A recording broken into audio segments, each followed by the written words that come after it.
It was a normal sunny day as Pio Wool strolled through the center of his town. The boy was 14 years old, and he had managed to gather a considerable amount of food today, which he kept in his plate. And since the fair was being held today, he had enough. Pio Wool wondered if he should look for a place to stay for the night. The boy tossed the red apple he'd taken from the plate, then deftly caught it and took a bite. Pio Wool was an orphan and a vagabond who wandered aimlessly through the lands. Pio Wool didn't even have a foundation for a dwelling. The lad wondered if there wasn't a bridge in the direction he was looking before. But earlier, the guy was able to notice a large silhouette in front of him. To Pio Wool's surprise, he wakes up somewhere in a very dark room. The guy was completely sure that his eyes were open. He wasn't blind. He was in pitch darkness. There wasn't a single ray of light in that place. Pio Wool didn't know what that place was. The guy felt weakness in his limbs and realized that he couldn't move an inch.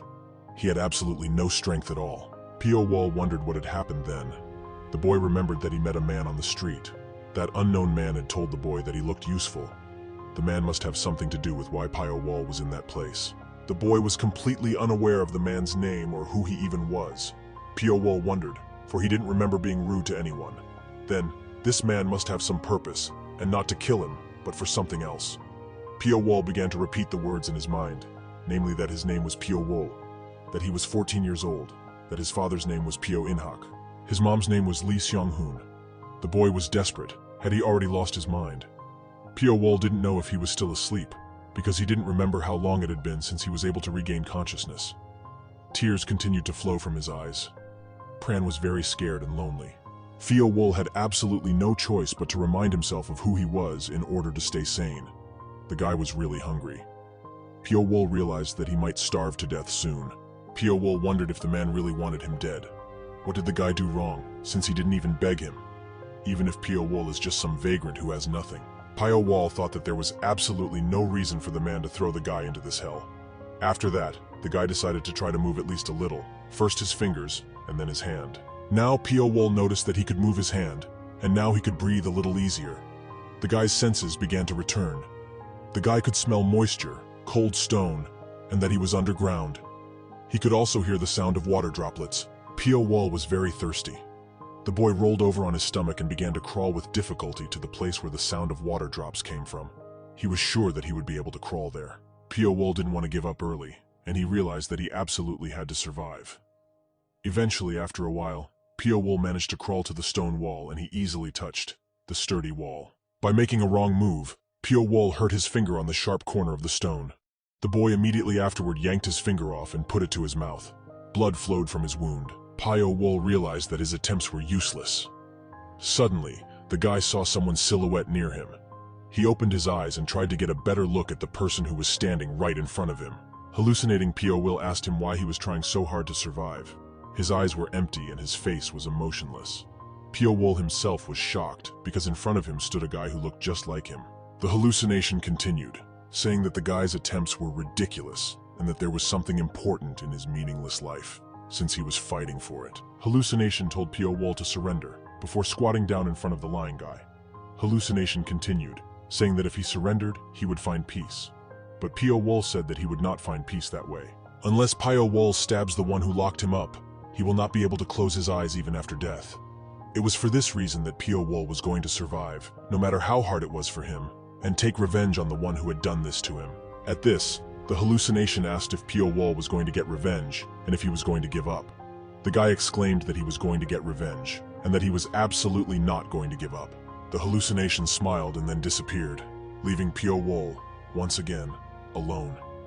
The guy woke up and thought about how he thought he wouldn't be able to see absolutely nothing. Was his hallucination a dream, or was he already going crazy? Pio Wool stood up, realizing that he had to survive. The guy crawled up to the wall and said that these things sprouted from wherever there was water, and did there really seem to be moss? The guy now realized that he had a huge amount of moss at his disposal. Pio Wool didn't know if the moss was edible, but he had absolutely no choice. The guy walked his hand over the moss, and after that, he tore off a small piece of the plant, opening his mouth. But immediately the boy cringed, for how could something be so horrible? Pio Wool realized that even though he had just eaten the moss that tasted disgusting, his body felt normal, which meant that the moss was edible. The boy realized that he just had to eat. He was going to survive. After a while, Pio Wall ate and walked further under the wall, surveying the area around him. According to the guy's calculations, the place was roughly a 9 by 9 meter square. Just as he thought, he was trapped. Someone had locked him in here.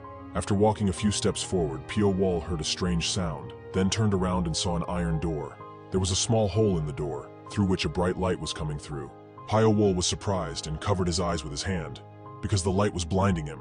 But even so, he continued to walk towards the light. But then the guy notices a shadow in the light with a plate in his hands, and immediately the door closes. Tears come out in the guy's eyes, but the guy's face changes when he smells some food from that plate. Pio Wall looked at what was in the plate and saw there was rotten fish, tea leaves, and pork, which was probably the meat that was left on the bone. Here, at least, as the lad noticed, were 5 different kinds of food waste. Pio Wall thought about the fact that the likelihood of one person eating 5 different dishes of tap was slim, so there were several kidnappers. In that case, there could be 5 or even more people behind the door. Pio Wall realized that at least 5 people had locked him in here for a specific purpose. In that case, it couldn't be that he was the only one locked in here. It would be extremely inefficient to create such a space to lock only him in. However, there were at least 5 controllers here. So Pio Wall thought about the fact that he probably wasn't locked in here all alone. There were many random victims just like himself. But one thing that Pio Wall couldn't understand was what they were trying to accomplish. The guy started sniffing the dish the food was given. There were spicy spices and pork, so it was like Sichuan food. But immediately he grabs the plate and starts eating. The guy had plenty of time to think about it after he ate. At least Pio Wall thought that the food he was given was much tastier than the moss he ate. It had been at least 4 months since Pio Wall had been imprisoned in this place. Once a day, the people who had stolen him opened the small door to give him food. After that, the boy did physical activities. Other than that, these people have not spoken a word during all this time. They continue to keep Pio Wall in this cramped and dark place. Pio Wall thought he would go crazy being in such a situation, but he wasted his time just idling. Pio Wall became able to see a little bit of the space around him. After adjusting a little bit to this darkness around him, the guy could see something moving in this underground space. The thought flashed through Pio Wall's mind that how many insects live in places like this, namely, where no ray of light can penetrate. Then he notices some millipedes not far from him. At the same moment, a white snake with red, frightening eyes crawls towards him, unnoticed and quickly. Pio Wall gets distracted and looks at the snake, which has already made its way around his arm, preparing to bite him. The snake, not waiting for a good moment, immediately bites the guy with all its might, spraying its deadly venom into him. Pio Wall cries out in pain and grabs his arm. Pio Wall didn't realize what was happening to him because his whole body felt like it was on fire. The guy realized that he was under the influence of snake venom. After a while, the guy was already trying to ignore the pain, and now he was getting ready to eat.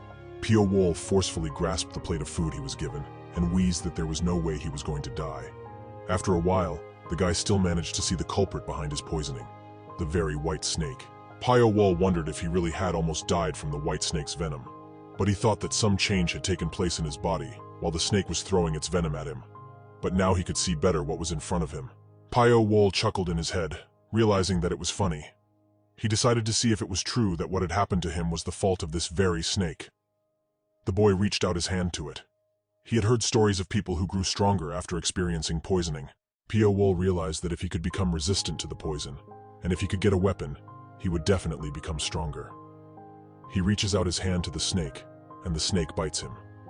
The boy wondered if he should have not done that, if he should have been more careful. Pio Wall realized that after now it was not as bad as it was after the first snake bite. The snake's eyes have degenerated from the darkness, but is an exceptional hunter. It sneaks up on its prey stealthily, and sometimes paralyzes its prey with a mere sound. Even so, it is not greedy. After the snake has finished with its food, it does not make the mistake of frightening and chasing away the surrounding insects. Pio Wall believed that the only sane creatures in the darkness were the snake and himself. Just then, Pio Wall felt some strange vibrations. The boy immediately turned his head and noticed some kind of door. He realized that the door was now completely open. Walking further, he found a door that was 20 paces away. Pio Wall realized that this was the reason why he couldn't feel the presence of the others. He opened the door and smelled the odor of decomposing flesh. Right in front of him lay the corpse of a man about his own age. Pio Wall wondered if the other rooms had the same most horrifying pictures, a pile of corpses. He decided to move on, hoping to find others. Pio Wall found an iron door closing the hallway, but the bolts had been removed. After a bit of effort and time, Pio Wool still decided to open the doors that gave in to him too easily. And just as the guy opened the iron door to the corridor, he noticed someone's two silhouettes ahead of him. A neat girl was sitting in front of Pio Wool, and a guy was also standing next to her. Pio Wool stepped over the threshold and walked further down the corridor. He saw the same dead bodies as before, but immediately the girl asks him who he is. The girl proceeded to ask the guy who he was, where he came from, because she and the guy who was standing next to her were the only survivors from the rooms. Pio Wool thought the girl was looking to where he was, but because of the darkness, she couldn't see him. Pio Wool thought that it looks like he was the only one who adapted to this darkness. The guy told the girl that his name was Pio Wool and that he was locked in the next block. Just then the girl exclaims that, "Does the guy mean to say that there were places like this here?" To this Pio Wool replies that it seems so, and asked the two of them what their names were. The girl said her name was Seo Yewol, and the guy's name was Sung Jong-woo. Just then, Pio Wool jumps out of his seat and tells the two of them to follow him. They are only surprised to barely catch a glimpse of his quick silhouette in the darkness. At this, So Yewol asks him where exactly they are going, since they can't see anything. To this, Pio Wool replies that there must be many more places like this, so they should have moved out. The girl stands up and tells Sung Kyung-woo to hold her hand because it was too dark.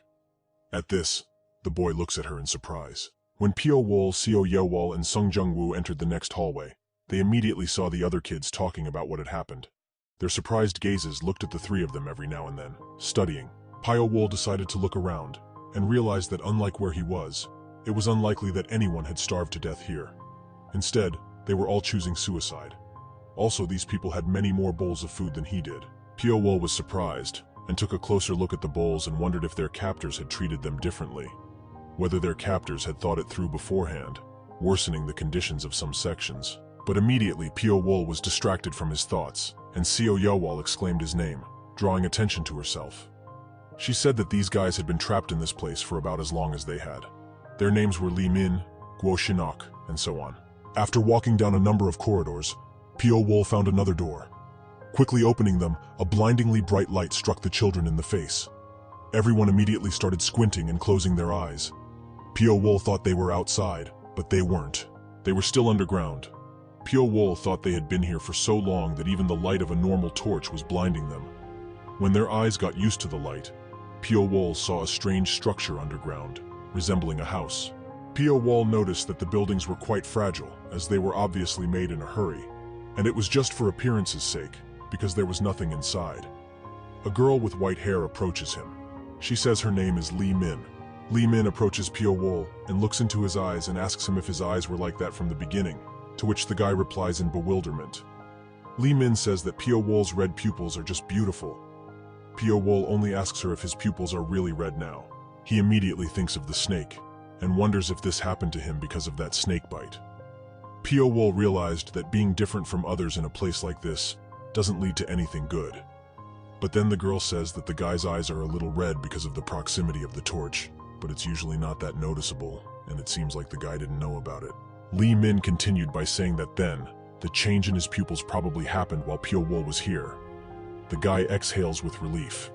Lee Min asked what the guy was thinking so hard about, to which she got the answer that it was about this and that. Lee Min smiled and said that Pio Wool was different from the other kids, and that he was just different, because they were all confused, but Pio Wool was the only one who was thinking straight. Just then, Seo Yewol and Sung Jung-woo came up to them. Seo Yewol told them that the other kids had decided to stick together from now on, and asked what Lee Min and Pio Wool were going to do. Seo Yewol exclaimed if they were going to go with them. The boy replied that we'll see. From Pio Wool's answer, Seo Yewol was at a loss after all. Aren't they going to join them? Pio Wool replied to her that he simply said that he would just say that we would see how the circumstances would add up. To this, Seo Yewol replied that it was fine, and that the guy could come to her when he did change his mind, and she asked Lee Min already. Lee Min replies to Seo Yewol that she will join them, because sticking together is much more beneficial to survival than being alone. To this, Seo Yewol says that it was a great choice. Pio Wool realized that they had spent too much time in the dark, so it was unlikely that they were all right in the head. He wasn't even sure of himself, let alone them. Pio Wool decided to watch from the sidelines for now. Pio Wool stood in the shadows, watching what was going on around him. All the children around him were organized into pairs. It hadn't been that long since they had first seen each other in this unfamiliar and gloomy environment. In this situation, several groups had already managed to form, and each group had its own leader. The group led by Xiao Yaowal and Song Kyung-woo seemed the most confident and organized. The girl leader was a bright personality, and her confidence and ability to lead the group made her a standout. There were children in her group who supported her and trusted her. The other group led by Kang Il remained in the shadows, but they too had already found their momentum. Kang Il was a quiet but observant leader, and his group worked cohesively without attracting undue attention. Yeom Iljun gathered another group around him. He was charismatic and had the ability to bring people together. His group was vibrant and full of energy. They created a sense of unity and friendship.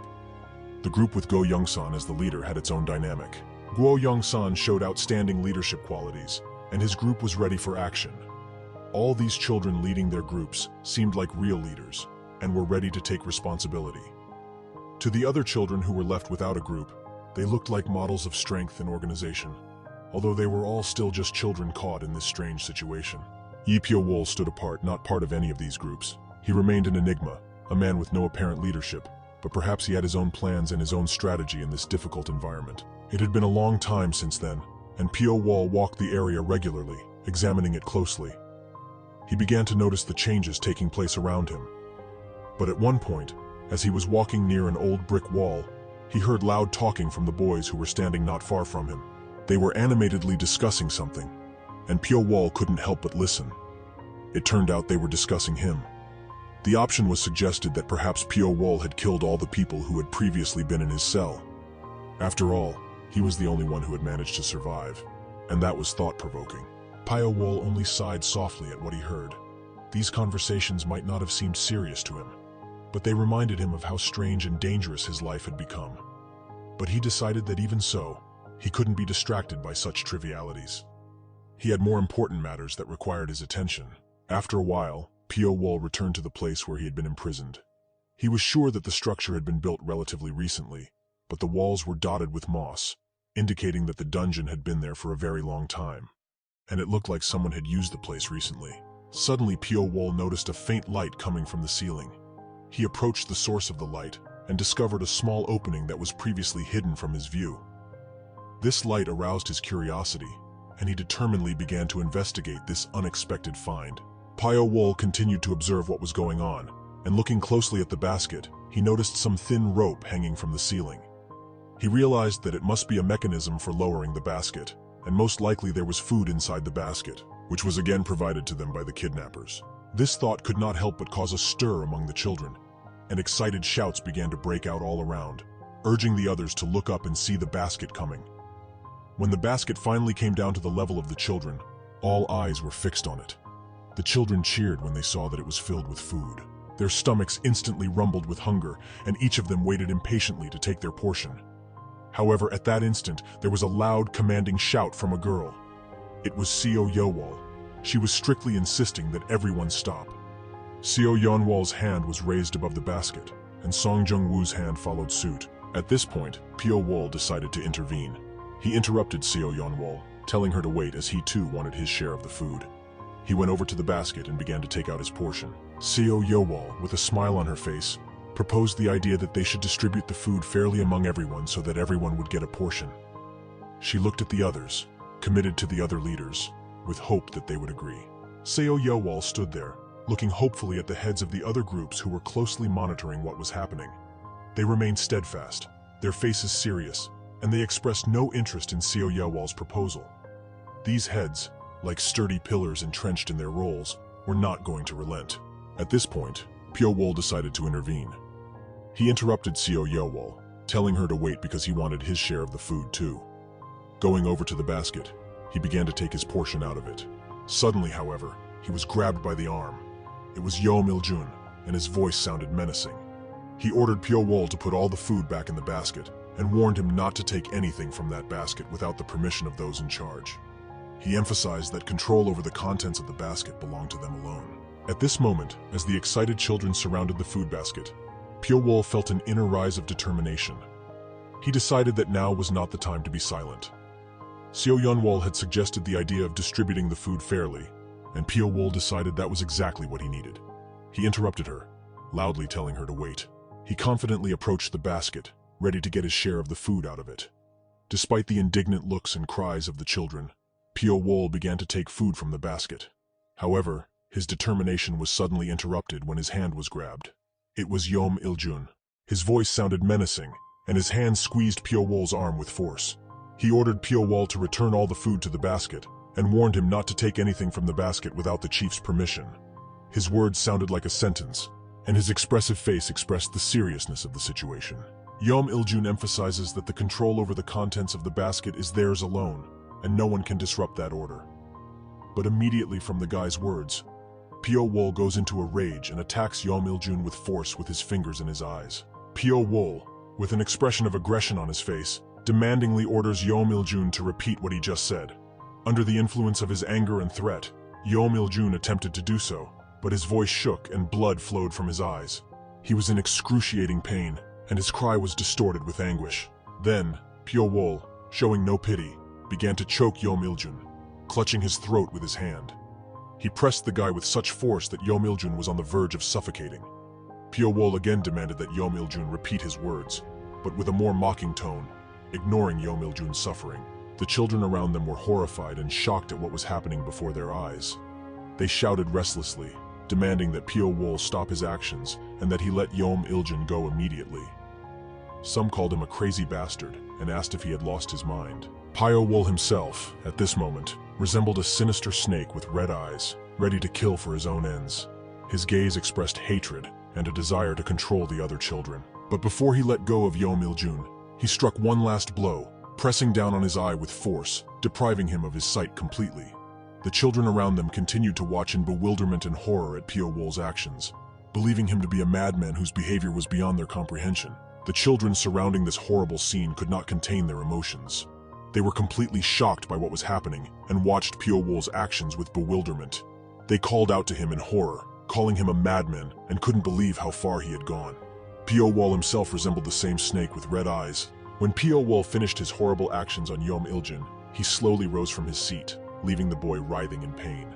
Glancing first at the children around him, he then returned his gaze to the boy lying in front of him. Blood was flowing from Yeom Il-jun's eyes, and the lad tried to stop this bleeding, shivering in pain. His eyes were red, his pupils were constricted, and his hands were shaking while he tried to deal with the pain. In a fit of anger, Yeom Il-jun swore and called Pio Wol a son of a bitch. He was clearly furious and was in untold pain. Pio Wol coldly asked him if he would like the same thing to happen to him with his other eye. He warned that if Yeom Il-jun continued to say such things, he might be willing to continue the punishment. At this time, the other children found some food for themselves and proceeded to eat it. One of the boys chewed on carrots, the girl snacked on potatoes, and another boy also got a potato.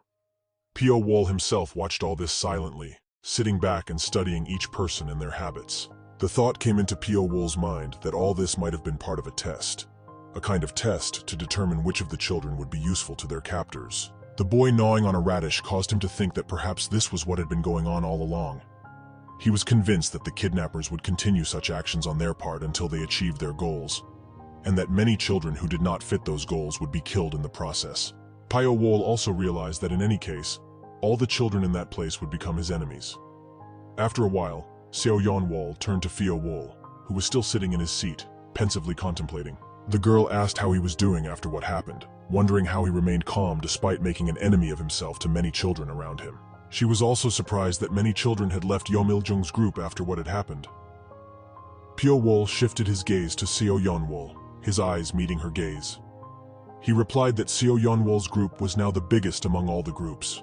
Seo Yeon-wol smiled and said that she thought Pio Wol wasn't interested in all of this, but apparently he'd been watching the kids from the shadows the whole time.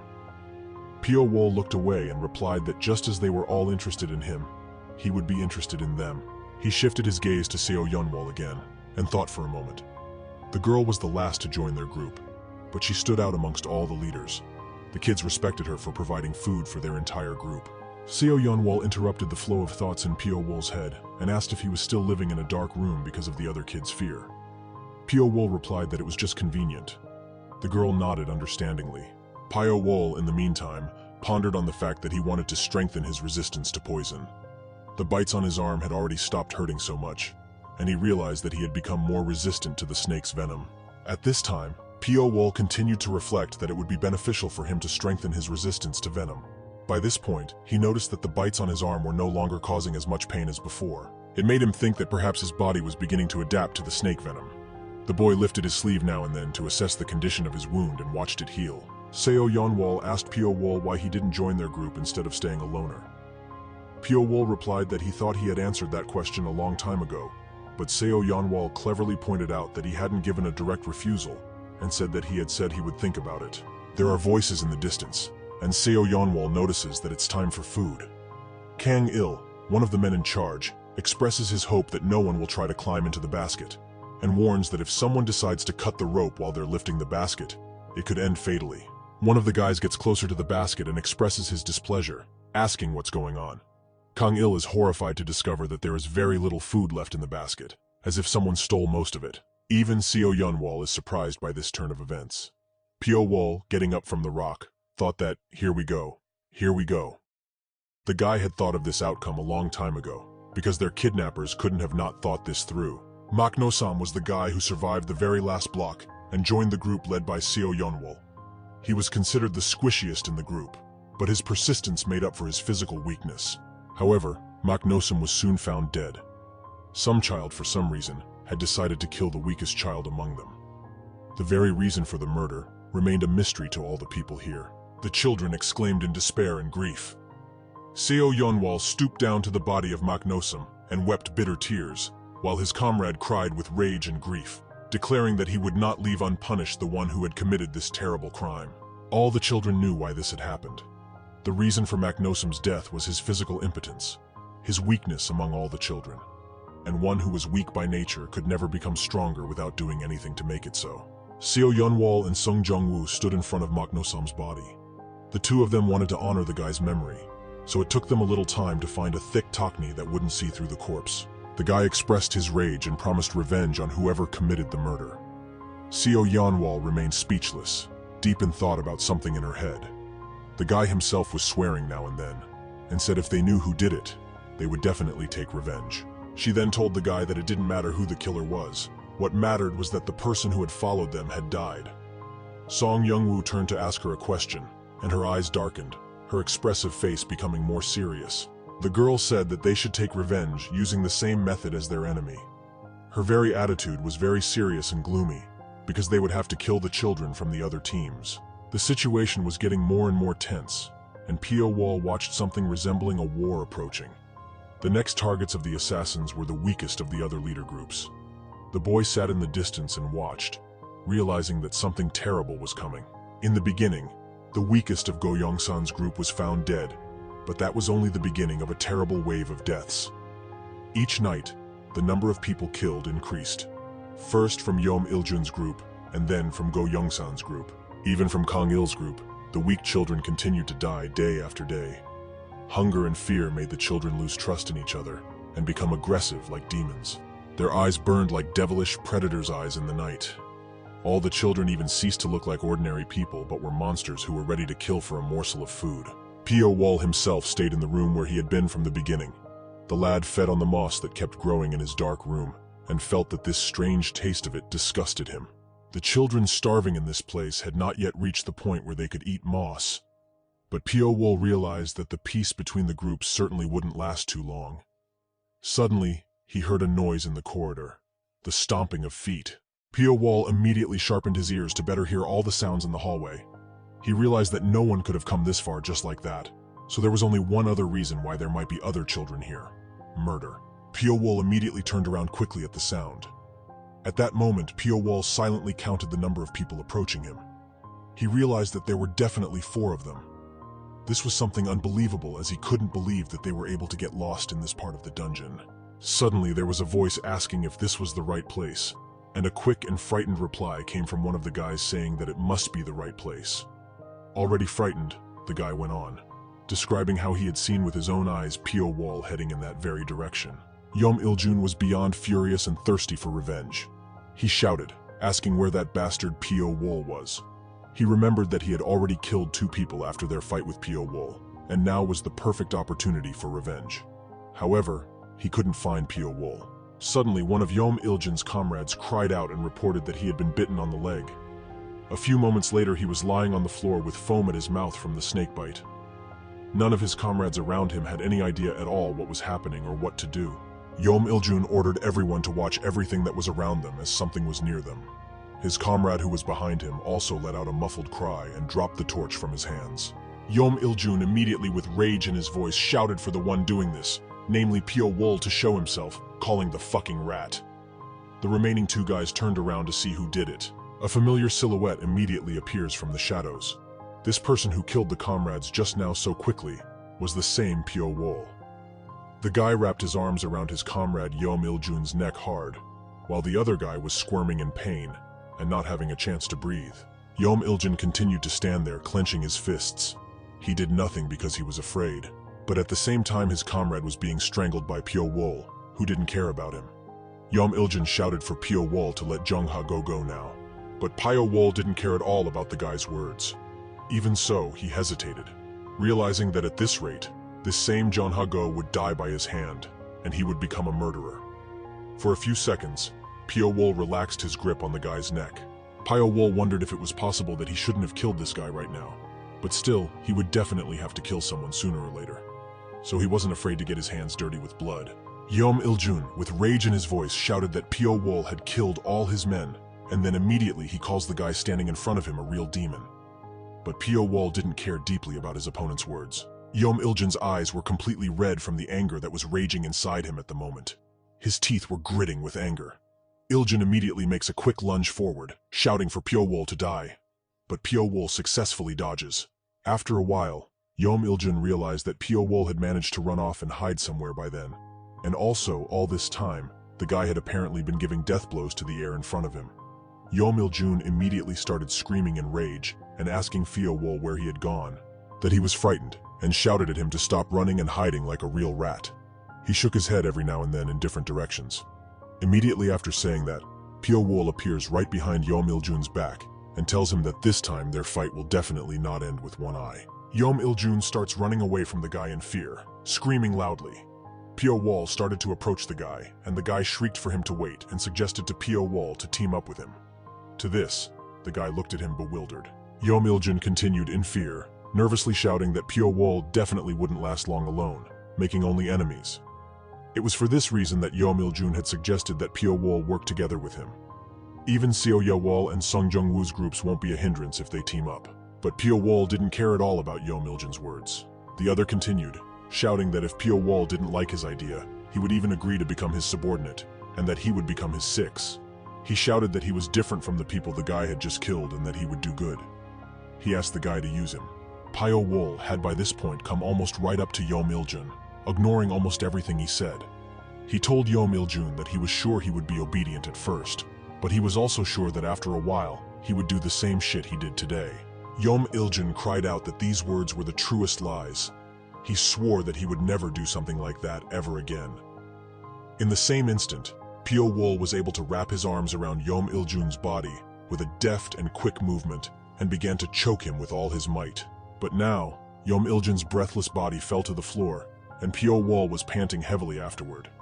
The guy said into the void that he killed Yeom Il-jun for that reason because he was still very weak. Pyo Wol left Yeom Il-jun's breathless body lying like that with his comrades in that very dark corridor. His eyes burned the scarlet color of blood in the darkness. Yeom Il-jun's group was soon disbanded, and this decision was made because he and his partners were found dead in one of the dark corridors. Everyone immediately realized that the person who killed Yeom Il-jun was Pyo Wol. Seo Ye-wol stood there and thought about how strong Pyo Wol was, since he was able to take down 4 opponents by himself. Kang Il also thought that it was best not to cross Pyo Wol's path just yet. Go Young-san was also lying at his base at that moment, thinking about the fact that Pyo Wol was clever and cruel. He realized that Pyo Wol knew exactly what he was doing to make people fear him. Guo Young-san sighed as he recalled a recent problem. Namely, it was time for him to solve this problem by rightly reducing the amount of food he consumed. People had to go to such things as murder to get more food for themselves. Guo Young-san raised himself up on his elbows and thought about the fact that, in the end, every child that was here became a murderer. Pyo Wol, on top of that, killed Yeom Il-jun, who was a big shot in this chaos. Also, Go Young-san was completely confident that now Pyo Wol would definitely not be touched by anyone because of his feelings of fear. Go Young-san turned to the guys who were next to him, telling them not to even think about going near Pyo Wol. not even close to him.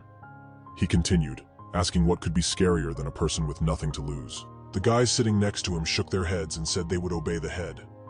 But just then an informer came running to them and told Go Young-san that 2 boys had been discovered in the north, in the Red Pavilion, and that he thought they were the ones who had been banished from Seo Yowal's group.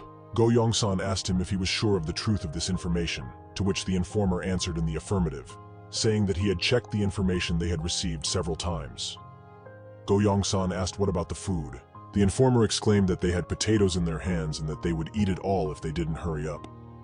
Guo Young-san thought that killing someone over a single potato was foolish, but he still agreed to their offer, sighing tiredly. As soon as Go Young-san's group arrived at the place the informer was talking about, they began to watch the 2 girls that were sitting and eating potatoes. As soon as the people saw the potatoes, it was as if demons had entered them. Guo Young-san was very surprised by this reaction. Before he could even do or say anything, his men immediately rushed at the 2 girls with the potatoes, shouting that they needed to kill them and take the potatoes away. Guo Young-san continued to stand like that, not understanding anything that was going on. The guy thought to himself that something was not right here at all. Namely, it was as if they had fallen into someone's trap.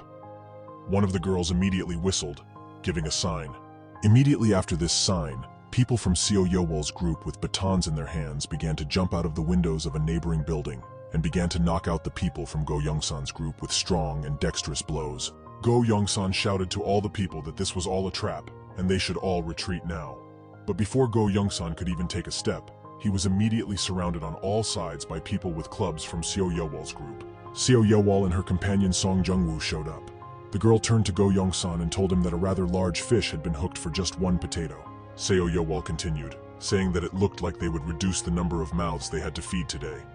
The girl's gait was very confident, and her words pierced the boy like bullets. Guo Young-san was simply furious at being able to be exposed so easily. The guy in his thoughts couldn't even believe the fact that he was able to make such a mistake. Go Young-san shouted, calling them bastards and how dare they do such a thing. Go Young-san immediately changes his face and calmly exhales, saying that Seo Yowal certainly won't be satisfied with just his life. So he decided to ask the girl for something. Seo Yowal decided to respond to Go Young-san's request and said that she would like to hear his request, but they can't afford to waste so much food. Go Young-san asked if the girl would only be satisfied after killing everyone here. To this, Seo Yowal replies with a calm expression that Go Young-san would do the same thing if a guy were in her shoes. The girl immediately turns her back on Go Young-san and orders him to kill all the people in his group. Go Young-san was still able to fend off the attacks of the people in Seo Yowal's group, and was even somehow able to throw some of the guys aside while dodging the attacks. But then, Go Young-san is attacked by Song Jung-woo. Seo Yun-woo was watching from a distance, standing there and just watching the fight. But now, the girl turns her gaze to the roof of the neighboring building, where Pyo Wol was sitting as if nothing had happened. Pyo Wol also continued to watch the fight from afar, sitting on the roof of the building. The guy noticed that it was a battle using the terrain and all sorts of tricks and stratagems. The location of buildings that made infiltration impossible, with a good guard with them. Is this building what actually exists, or is it a copy of it? The people who created the place want them to get used to it. Also, Pyo Wol realized that their captors want them to get used to killing people. One day, their captors will plan to use them all in a similar place. If there was a place with a similarly large pavilion, it meant that it could be the estate of a large Jonghu clan, or a very powerful family. Onake, if his guess was correct, there would be great consequences if they decided to attack so recklessly. That was why they had decided to use them as tools that could be thrown away after only using them once. Pyo Wol realized that their captors would throw them into hell and also completely destroy their humanity at the roots. These people were also right now raising the perfect weapon for their purposes, namely killing. Some time had passed since that moment. A couple of guys were lying down, resting, and one of them asked with a smile if they had seen that very bitch. At these words from the guy, the rest of his comrades laughed nastily. The other fellow went on, saying that he meant the very one he had strangled to death, and that he also looked like a carp as he gulped air before he died. Already another fellow laughed, saying whether his comrade had seen how frightened he was when they came up behind him because he thought he was a hedgehog. The third guy laughed, saying that he also saw that. Just then, they exclaimed that their boss was the best. Immediately there was an image of Yowal saying that this was their crushing victory, and that now no one would dare to go against them anymore. Not far away from them, Li Ming was also sitting there, still smelling the scent of blood on her hands. Li Ming thought about the fact that all the guys around her were already used to such brutal killings. The girl was frightened by the fact that how could they so carelessly eat with hands that were up to their elbows stained with other people's blood. Li Ming began to tremble at the realization that this was disgusting, just like the other children, and she herself was disgusting. Tears rolled down from her eyes in rivers. She regretted what he had done and who she had killed. A short time later, the children saw the same bright light coming from the ceiling. They were all surprised and a little confused, for they did not think it was mealtime. They did not think they would be given food so soon. So Yowal, who was the commander, shouted that they should secure as many people as possible. The people immediately, I joyfully shouted, carrying out the order of their chief commander. Xiao Yowal raised her head and said with a smile that this time they would definitely finally be able to all eat enough. And now that Yongsan had left them, there was no group that could stop them from fulfilling their plan. But right away, Xiao Yowal doesn't notice Pio Wol standing next to him, but immediately sees a guy who was standing clearly with a strange expression on his face. The girl didn't understand why the guy's face was frozen in such a grimace, as if he was afraid of something. Xiao Yowal thought it was very strange, and she wondered what could have disturbed the guy so much. But immediately, she hears a loud shout from Song Jung-woo, who yelled out a couple of swear words in surprise. The girl immediately turned around at the noise. It turned out that right from the place where the food was supposed to come down from, 3 people wearing strange masks that covered their faces, and also wearing strange cloaks of red, gray, and black colors appeared. As soon as they were on the ground, they began to beat up the boys, which they only saw around them. Out of nowhere, they pulled out their weapons, and even Pio Wol was hit by their sludge, and thought about how he expected something like this to happen. But he can't believe that they are using violence from the beginning. Even animals aren't tamed like that.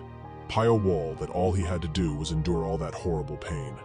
The guy realized that doing so would only draw more attention to himself if he decided to make a move right now. He shouldn't draw attention to himself. Pio Won realized that they were the true ones, the ones the masked men obeyed. Just then, the strange masked man raised his hand, and all the servants stopped beating the guys. The guy said that they could call him the First Sword. From now on, all their lives belonged to him. Every one of them, without exception. The First Sword continued, saying that he would rule them all. Just then some guy yelled out that who the hell was he to dispose of their lives like toys, to which the man in the red mask quickly chopped his head off with his sword. The First Sword compared the guys to a kodaku.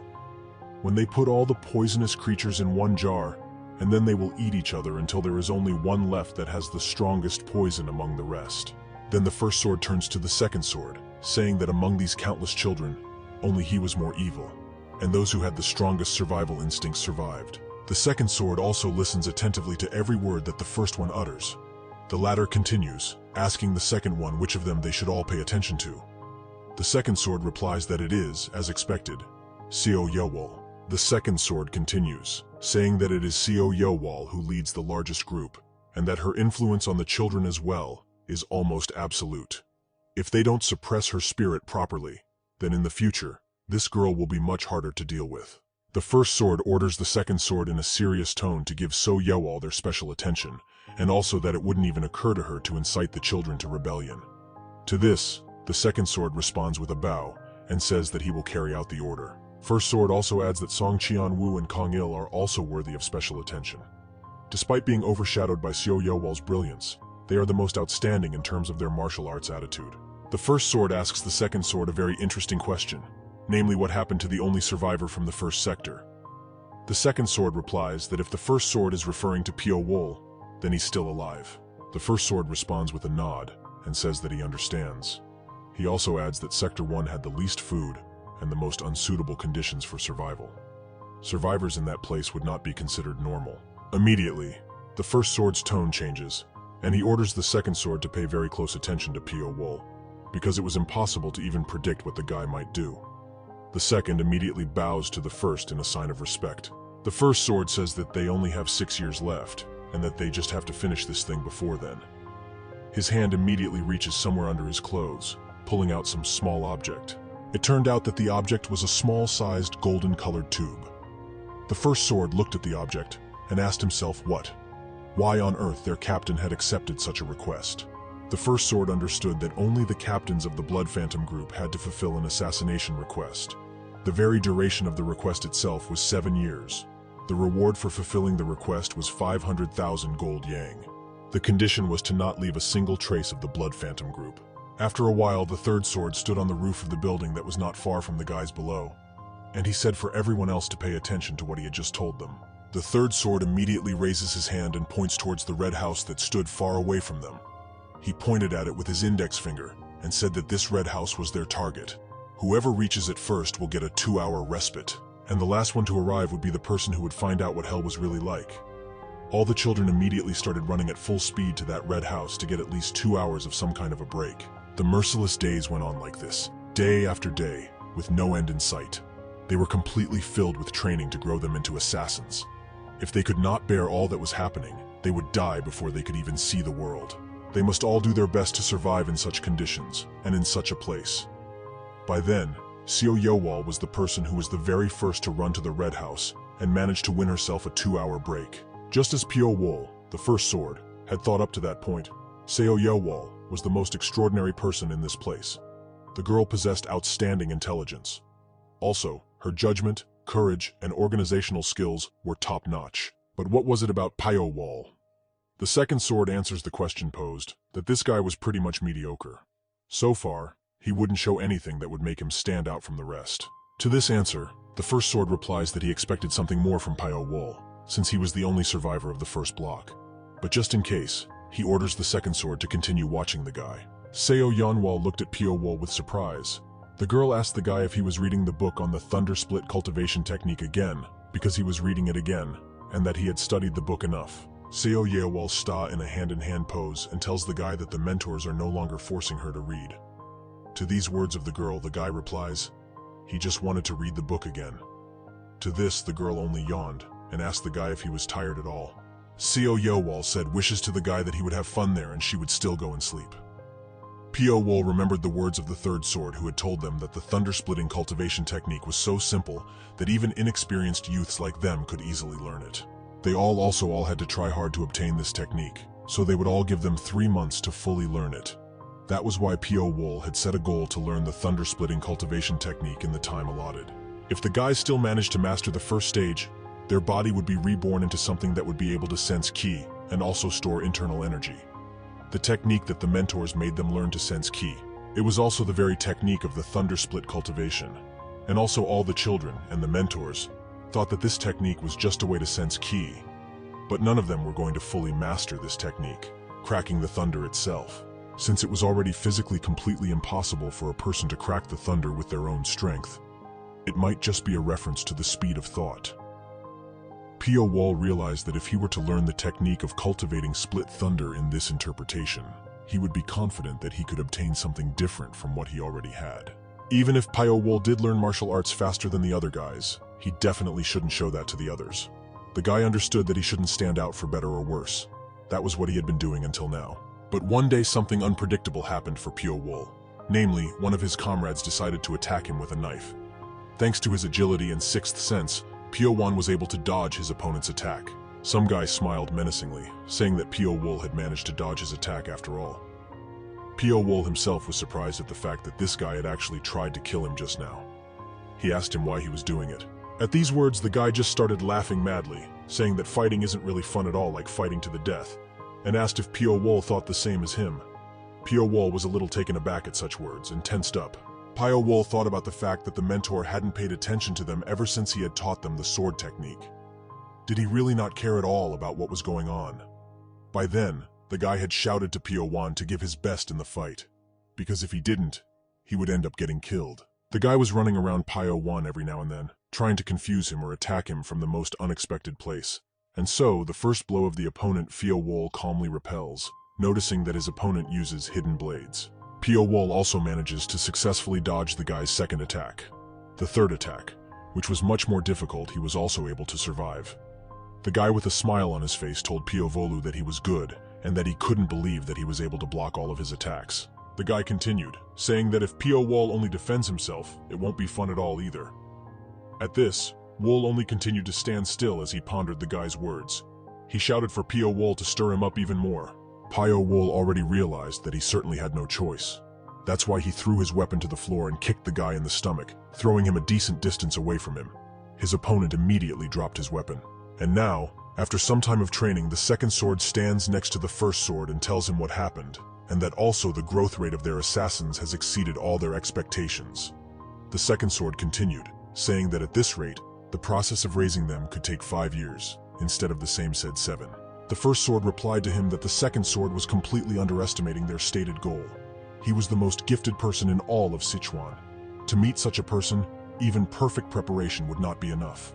If they made even the slightest mistake, the entire Ghostblood squad would be wiped out in the blink of an eye. It is for this reason that the captain who trains all these kids who have absolutely nothing to do with them. All for the reason that there should be no trouble, even in the event of their failure. The second sword folded his arms and apologized to the first sword because he had not underestimated their purpose.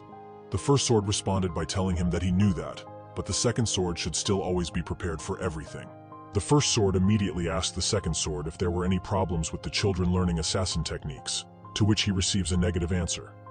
Immediately after receiving the answer, he orders them to increase their workload. The second sword said that in that case, many children would simply die. To these words, the first sword said that, but those children who survive will certainly become much stronger than they were before.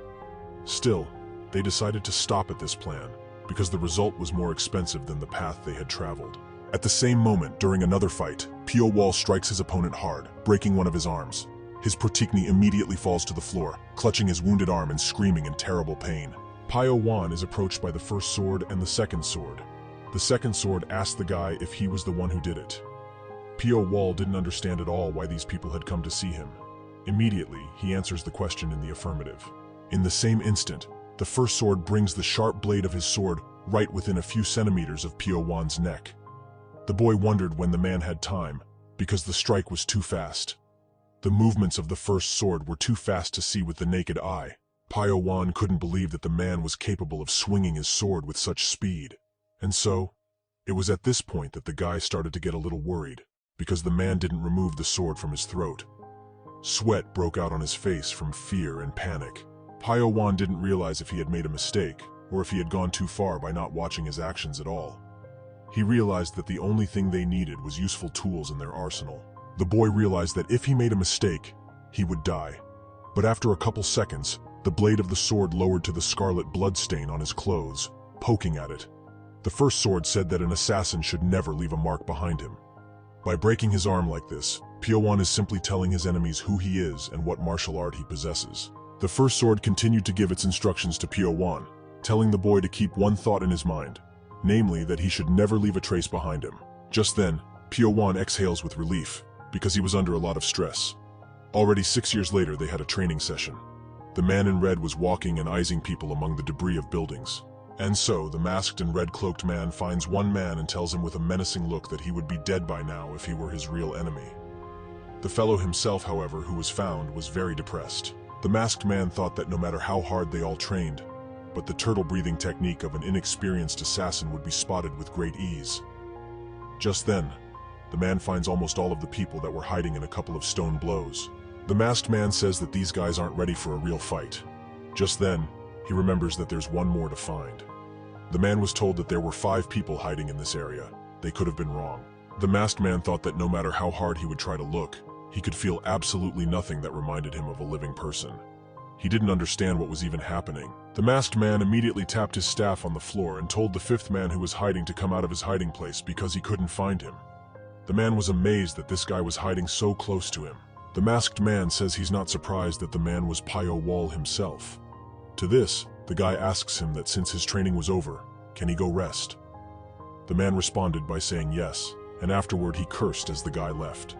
Just then, Pio Wall sees his comrades around the campfire. Seo Gyeoksan immediately jumps up from his seat and exclaims that he decided to show up, referring to Pio Wall. He immediately asks why on earth Mr. Pathos traveled all this way. At these words from the guy, Pio Wall replies that the guy decided his face again, and immediately asks if that face belongs to Yu Kwangin, to which he gets a quick reply that he reclined not too long ago, so he decided to use his face. Pio Wall turned his back to the guy and exhaled, saying that at this rate, Seo Gyeoksang would forget what his real face looked like. But to that, Seo Gyeoksan only laughed, asking who cared at all since they wouldn't get out of this place anyway. At this, Pio Wall sighed unhappily, and So Yewol said that the quality of the food was getting better little by little, and that they would also be given a mission soon. At that time, the first sword was sitting at his desk without a mask. He was thinking about the fact that they had raised 30 assassins out of 300 people in the past 6 years. His name was Lim Sayal. Lim Sayal realized that Jianghu was a very cruel place where one either kills you or has already killed you. Also, the children here were better off than he was, compared to when he was coming up from the bottom. Lim Sayal told himself that he must be sensing death approaching him, because the old man was getting too emotional lately. And so, the second and third sword walk in on him. The third sword asked Lim Sayal why on earth he had taken off his mask, to which Lim Sayal replies that it was hard for him to breathe in it, and don't they think 6 years was quite a long time. The man says they can also take them off. The second sword's name was Gu Xinhyun, and the third sword's name was Sang Ilshin. They all sat down at the round table. Lim Sayal said that alcohol was best for them in situations like this, which was a pity. Third sword said that they could drink as much as they wanted once they got out of here, and that they didn't have much left. Sang Ilshin continued, saying that it had been almost 7 years, and that if there were no problems, the children would be sent to be killed, and they themselves would soon be released from this place. Lim Sayal asked the men how the children were doing. Gu Xinhyun had already answered this question, saying that these children had exceeded all expectations, and that some were even stronger than their mentors, and were almost out of their control. Gu Xinhyun said that to get rid of them after one use would be too great a loss. Lim Sayal shook his head and exhaled tiredly, and said that they had absolutely no other choice. Those were the conditions of their customer. And after all, it was time for them to begin the final stage. The first, second, and third sword stood in front of a huge number of children, and Lim Sayal was telling them that 3 of them would have to learn these martial arts techniques, and the remaining 27 would have to kill the 3 that would learn them. The children that stood in the crowd were horrified at the task given to them, for they were not happy with the fact that the swords in front of them were once again telling them to kill each other. One could not even believe that these people were like this until the very end. The first sword continued, saying that this would be their very last training session, and that once the children finished this training, they would no longer force them to do anything until they themselves left this horrible place. From these words, the children who were standing in the crowd immediately became excited at such a suggestion from Lim Sayal, and immediately some heads were heard asking whether the man was lying now, and that indeed, they would really be able to leave this place. Xiao Yowal, who was also standing and listening somewhere off to the side, and thinking about the fact that all 3 swords don't want to say that 20 children of them will be able to rest until they get out of here. But the girl wondered what would happen if they just sacrificed the 3.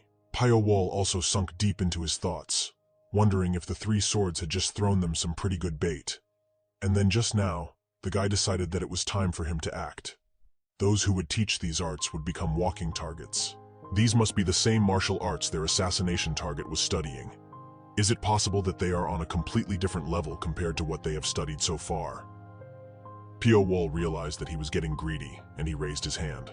Xiao Yowal, who was standing next to the guy, was very surprised that Pio Wall was going to be a scapegoat of his own free will. Pio Wall replied to the girl that they would see yet what he was going to be, a goat or a wolf. Xiao Yowal immediately replied to the guy that he better be much more careful and careless, all for the reason that he would become a target for all those who were now present in the room. The lad replied that he was looking forward to it. One of the guys is immediately impaled with a sharp sword, killing him. It was Song Jung-woo, who after doing so, immediately wriggles in front of the guy who was lying on the floor and screaming in pain. Song Kyung-woo realized that this poor kid he killed was forcibly passed to learn martial arts after he and the rest of the kids all drew lots. Song Jung-woo thought that the kid must have been hurt, but he had absolutely no choice. Song Jung-woo thought that now they only had one person left from the ones who had started the study. Namely, that person was Pio Wol, who had agreed to it on his own.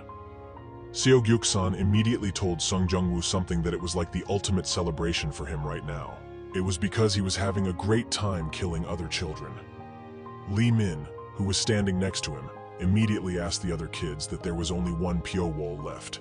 Seo Gyuk-san said that it had been a long time since they had seen him, so he couldn't have left here. Seo Yowal replied with seriousness in her voice that Pio Wol was definitely inside right now, but they just hadn't found him yet. The girl thought about the last time she saw Pio Wol in the middle of training a few days ago. At that time, Seo Yowal and Pio Wan had a sword duel as a type of training, and the girl was able to fend off the guy's impending attack. The girl immediately said that she thought the guy would have done much better without the sword. Seo Yowal also said that for some reason she wasn't afraid of Pio Wol with his sword, and that even though he blocked all of her attacks, the girl was already thinking that she shouldn't have given the guy that advice with the sword. because he was already a tricky opponent. Seo Gyuksan asked the other Rayabtas around him how they could all kill 3 of their mentors instead of killing Pyo Wol.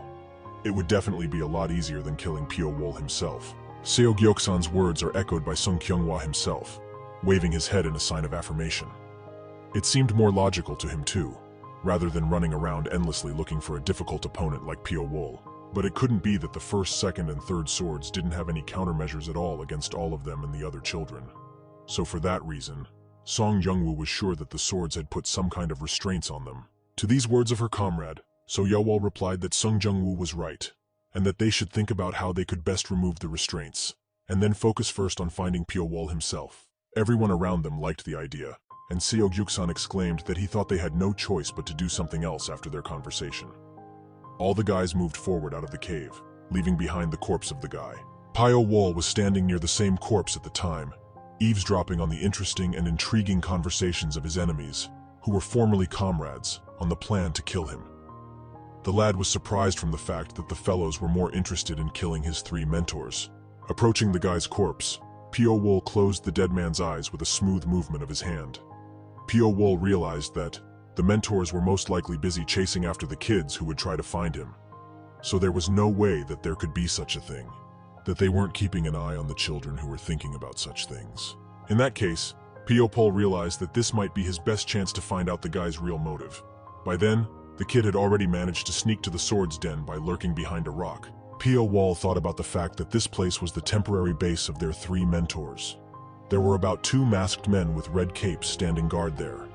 The base itself was carefully guarded, but not so well that Pyo Wol couldn't sneak in. Their 3 mentors talked about how the turtle breathing technique would dispel as soon as they moved. However, if Pyo Wol uses the thunder split cultivation technique to discreetly split his breath, then everything will change. It became possible to move while Pyo Wol erased his presence to the absolute limit. The guy could quietly move in such a way that it became even impossible to detect him with any of the human senses.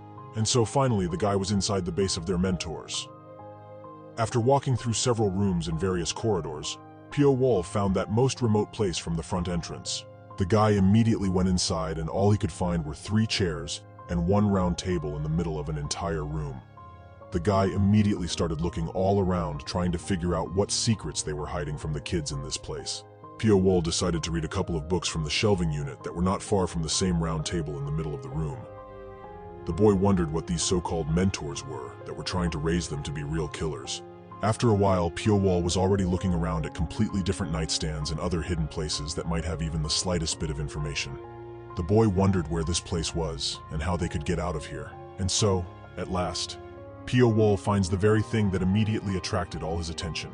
Namely, the very same golden tube that this one by the first sword had. The guy immediately opened it and discovered what was written there. Namely, the following phrases were written there. The letter was for the leader of the Blood Phantom Squad, and it was an order to kill Wu Gun-san.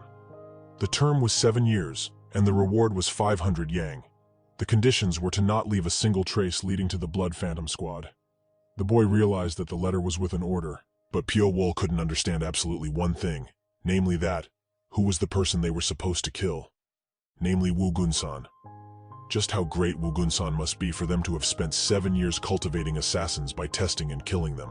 Pyo Wol was simply furious at what he had just managed to find. From the beginning, there had been 300 of them. As of today, 270 children were already dead. Whether it was worth it all, the guy didn't understand. And only Pyo Wol thought to familiarize himself more closely with the information he had found, as his keen hearing immediately reached the fact that someone was coming to his room right now. He quickly turned around to the source of the sounds. The man walking towards his room was the first sword. As soon as the man came to the door, he stopped for a couple of seconds for some reason. Immediately after a moment, the first sword swings the doors of the room open with force. By that time, Pyo Wol was lurking somewhere in the back of the room. The first sword himself began to scrutinize his belongings on the table with great speed, and what only made him suspicious. The guy realized that he had cleaned everything up as well as he could, but still carelessly. The first sword exclaimed that someone had been here. While the second sword and third sword were walking and discussing something, they saw the first sword walking towards them. The first sword himself looked very tense and angry. There was a murderous aura emanating from the man. The third sword immediately asks the first sword if something happened to make him look like that. Immediately, the first sword answers his question by saying that there was an intruder in his room recently. And since they weren't supposed to escape from the cave yet, the first sword orders the swords to find the other children. From these words of the first sword, the second sword immediately cries out that how on earth did they look to infiltrate the room of the first sword himself? The third sword immediately adds that yes, who could ever have gone to such an act? The second sword asked the first sword if he had any guesses as to who could have been the person who had broken into his room. The first sword replied that there was no one among the children more gifted at infiltration than he. By him was meant Fu Wol. While the mentors were talking about how the one who could definitely do something like this was Pio Wol, the boy himself was hovering just above their heads, in the time it took for him to get to the ceiling and grab the ruffles with his hands and feet. The third sword immediately told the first sword that it was unbelievable, and to think that Pio Wol would sneak into the first sword's room while all the other kids were chasing him. The first sword immediately replies to the man that it will be a huge problem if they can keep exactly Pio Wol alive. To which third says that if they punish him without enough evidence that it was Pio Wol who infiltrated that place, the negative reaction of the children will be too strong. Just then, the first sword replies that all they have to do is point all the other children at Pio Wol. To this, the third sword asked how they would be able to do so. The second sword, on the other hand, was surprised at the first sword's plan. The first sword said that in that case, all he has to do is use the infernal call.